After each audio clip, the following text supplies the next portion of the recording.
بسم اللہ الرحمن الرحیم۔ ایسے ہی سچے قصے سننے کے لیے ہمارے چینل کو سبسکرائب کریں۔ قبر سے حضور صلی اللہ علیہ وسلم کا جسم نکالنے کی کوشش۔ دوستو، آج جو واقعہ میں آپ کو سنانے جا رہا ہوں اسے سن کر آپ کے رونگٹے کھڑے ہو جائیں گے۔ اس قصے کو شیخ عبدالحق محدث دہلوی نے اپنی کتاب تاریخ مدینہ میں لکھا ہے کہ آج سے 800 سال پہلے مصر میں ایک بادشاہ ہوا کرتا تھا۔ اس کا نام سلطان نور الدین زنگی تھا۔ وہ بہت نیک بادشاہ تھا، ہر وقت اللہ کا ذکر کیا کرتا تھا۔ وہ روزانہ رات میں 1000 بار حضور صلی اللہ علیہ وسلم کے اوپر درود شریف پڑھ کر سوتا تھا۔ ایک رات تھکن کی وجہ سے سلطان نے صرف 700 بار درود شریف پڑھا اور سو گئے تو خواب میں حضور صلی اللہ علیہ وسلم کا دیدار ہوا۔ آپ نے فرمایا کہ اے نور الدین، آج میرے پاس 300 درود کم کیوں بھیجیں؟ یہ خواب دیکھتے ہی سلطان کی آنکھ کھل گئی اور انہوں نے اسی وقت 300 بار درود شریف پڑھ کر 1000 کی تعداد مکمل کی۔ اس واقعے کے کچھ ہی دنوں بعد سلطان نور الدین ایک رات سوئے ہوئے تھے کہ انہیں خواب میں حضور صلی اللہ علیہ وسلم کا دیدار ہوا۔ آپ صلی اللہ علیہ وسلم نے سلطان سے کہا کہ اے سلطان، 2 عیسائی آدمی میرے جسم کو قبر سے نکالنا چاہتے ہیں۔ تم جلدی سے مدینہ آ کر ان کی خبر لو، ورنہ میرا جسم ان عیسائیوں کے ہاتھ میں چلا جائے گا۔ اور پھر حضور صلی اللہ علیہ وسلم نے سلطان کو ان دونوں آدمیوں کی شکلیں دکھائیں۔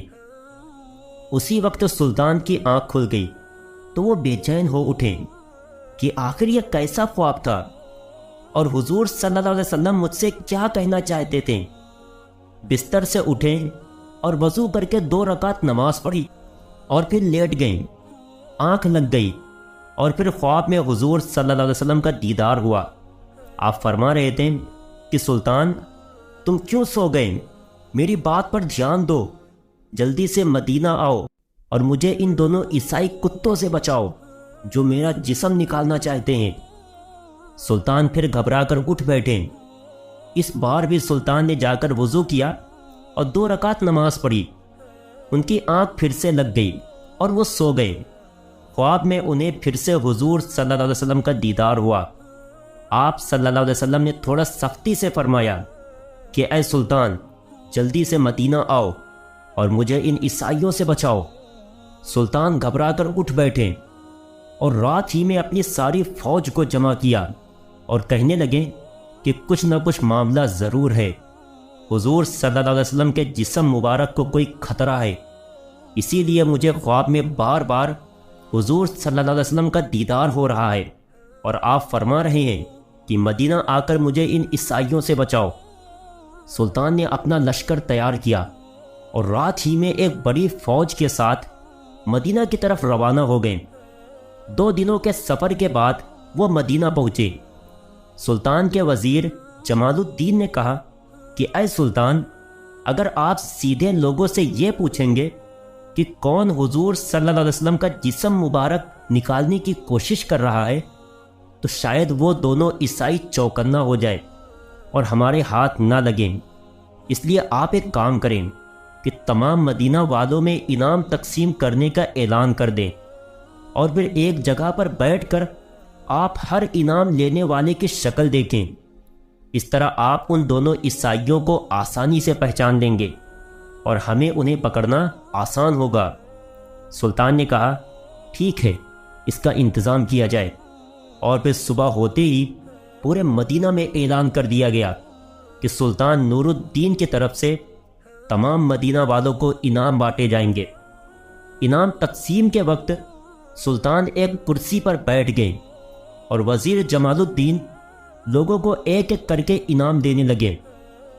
سلطان ہر آنے والے انسان کا چہرہ خوب غور سے دیکھتے، لیکن انہیں وہ 2 انسان نظر نہیں آ رہے تھے جن کی شکل حضور صلی اللہ علیہ وسلم نے خواب میں دکھا کر سلطان سے کہا تھا کہ یہ دونوں مجھے نکالنا چاہتے ہیں۔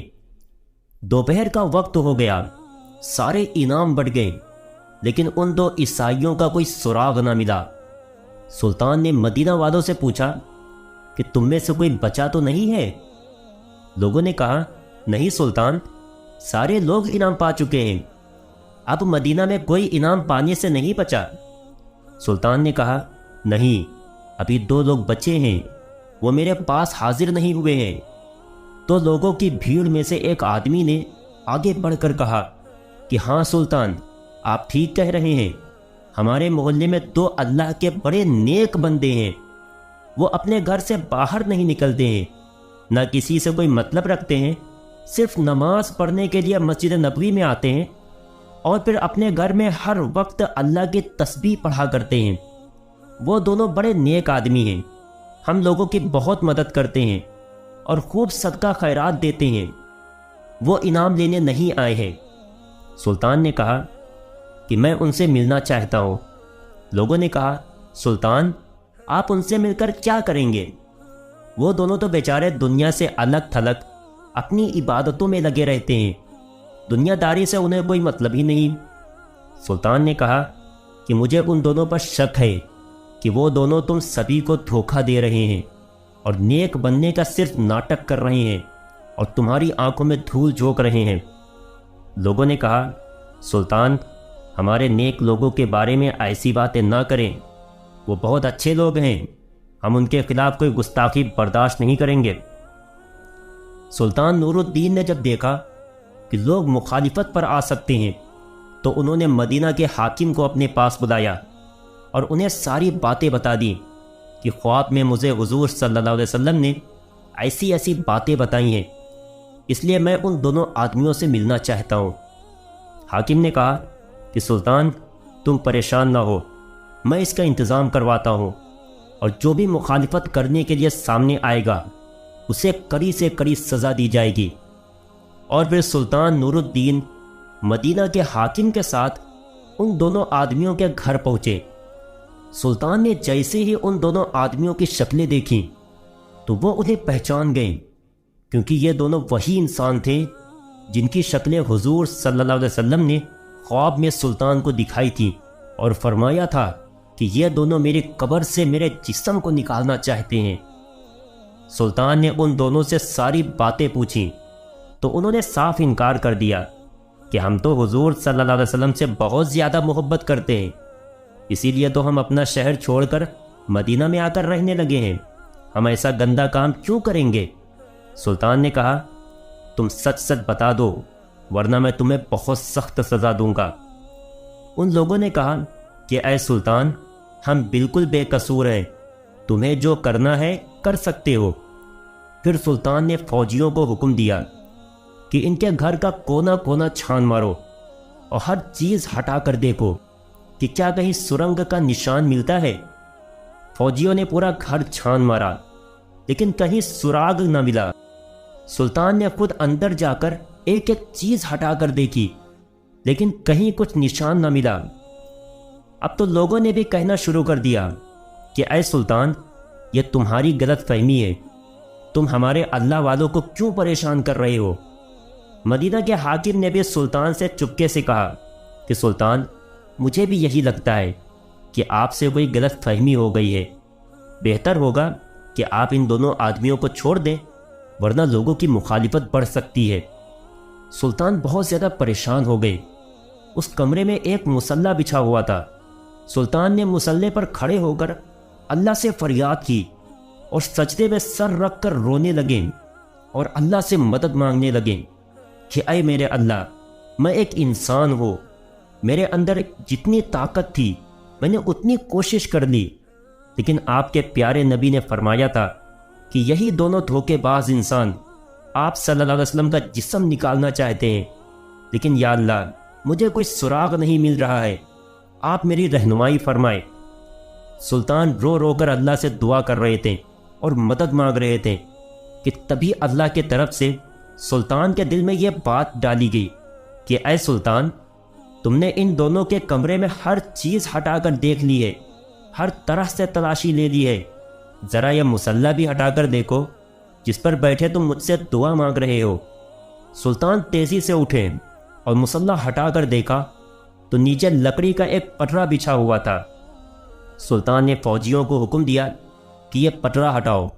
جیسے ہی اس پٹرے کو ہٹایا گیا تو نیچے ایک سرنگ بنی ہوئی تھی۔ سلطان نے ایک فوجی سے کہا کہ جا کر دیکھو کہ یہ سرنگ کدھر کو جاتی ہے۔ فوجی نے اندر جا کر دیکھا تو وہ سرنگ حضور صلی اللہ علیہ وسلم کی قبر کے پاس تک پہنچ چکی تھی اور حضرت عمر رضی اللہ عنہ کا انگوٹھا نظر آنے لگا تھا۔ فوجی نے واپس آ کر سلطان کو یہ باتیں بتائیں تو سلطان نے ان دونوں عیسائیوں کو گرفتار کروا کر اپنے سامنے پیش کیا اور پھر ان سے پوچھا کہ اب تم سچ سچ بتا دو ورنہ میں تمہاری گردن اڑا دوں گا۔ ان دونوں نے جواب دیا کہ اے سلطان، ہمیں عیسائیوں کی طرف سے یہاں مدینہ بھیجا گیا ہے تاکہ ہم مسلمانوں کے نبی کا جسم نکال کر انہیں دے سکے اور اس کے بدلے میں ہمیں بہت سارا انعام دیا جائے گا۔ اسی لیے ہم دونوں نے اپنا بھیس بدلا اور ایک نیک آدمی کی شکل بنا کر مدینہ میں آ کر رہنے لگے۔ خود پر لوگوں کا بھروسہ بڑھانے کے لیے ہم لوگوں میں صدقہ خیرات کرتے تاکہ کسی کو ہم پر شک بھی نہ ہو سکے۔ جب سبھی لوگ رات میں سو جاتے تو ہم دونوں اس سرنگ کو کھودتے تھے اور اس کی مٹی باہر قبرستان میں قبروں کے اوپر ڈال آتے تاکہ کسی کو پتہ بھی نہ چلے۔ کل ہمارا کام مکمل ہو جاتا اور ہم رات میں ہی تمہارے نبی کا جسم لے کر اپنے شہر چلے جاتے ہیں۔ پھر ہم عیسائی تمہارے نبی کے جسم کے ساتھ برا سلوک کرتے اور تم مسلمانوں کو تکلیف دیتے۔ لیکن پتہ نہیں کیسے ہے سلطان، تمہیں اس بات کی خبر ہو گئی اور ہمارا سارا پلان چوپٹ ہو گیا۔ سلطان نے آگے بڑھ کر ان دونوں کے گریبان پکڑے اور بہت تیز انہیں پیچھے کو دھکا دیا اور پھر وزیر کو حکم دیا کہ ان دونوں کو جانوروں کے ساتھ باندھ کر پورے مدینہ میں گھسیٹا جائے اور پھر انہیں پھانسی کی سزا دے دی جائے۔ ان سب کے بعد سلطان نے حضور صلی اللہ علیہ وسلم کی قبر مبارک کے چاروں طرف زمین کے اندر سے ایک خندق کھدوائی اور اس میں 7 دیواریں بنوا کر اس میں پگھلا تانبا، لوہا اور تارکول ڈلوا دیا تاکہ کوئی دوبارہ حضور صلی اللہ علیہ وسلم کے جسم مبارک کو نکالنے کی ہمت بھی نہ کر سکے۔ کتابوں میں لکھا ہے کہ اس واقعے کے بعد سلطان نور الدین مدینہ کی گلیوں میں رو رو کر اللہ سے کہا کرتے تھے کہ اے اللہ، اتنی بڑی دنیا میں تو نے مجھ جیسے فقیر کو اس عظیم کام کے لیے چنا، اس پر میں آپ کا جتنا شکر ادا کروں کم ہے۔ دوستو، اگر ویڈیو پسند آئی ہو تو لائک کرنا اور چینل کو سبسکرائب کرنا نہ بھولیں اور جاتے جاتے ایک پیارا سا کمنٹ ضرور کر دینا۔ السلام علیکم۔